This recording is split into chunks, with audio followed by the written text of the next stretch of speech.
A 75-kilometer rail line between Belgrade and Novi Sad in Serbia was inaugurated in March. It's part of a 350-kilometer railway linking Belgrade with Budapest in Hungary, which is a flagship project within the China Central and Eastern European countries cooperation platform. For Jastra Jelicic, a Serbian graphic designer, the newly reconstructed railway between the two biggest Serbian cities ended a decade of uncertainty. She had been weighing between her career of a web designer in Belgrade, and her role of a mother of two at home in Novi Sad. Radim banere za sajt i radim slike koje ilustruju vesti.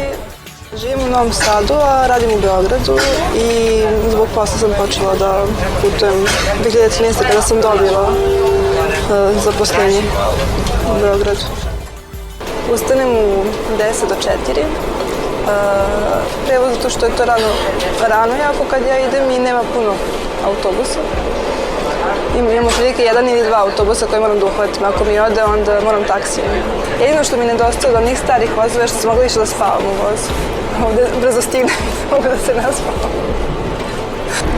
Pa kad sam počinjala da putujem, bila su česti kvarovi na pruzi, kada su lokomotive, to što su bile stare. I nikad nisam znala kada ću da stignem na posao. Postoje jedan na par delova pruge, postoje jedan kolosek i uglavnom smo čekali da prođe drugi voz i mogli da nastavimo kretanje i to se znalo baš dosta dužiti i jednostavno uvek je bila ta neka neizvesnost kada stižem.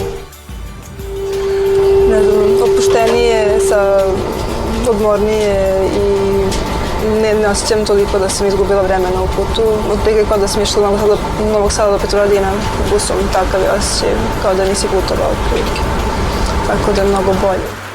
Mislim da je dobro što sarađujemo sa Kinom i sve što odgovara našoj zemlji, sve što će doprineti nekoj promeni, poboljšanju, da ide kao boljem, podržavam.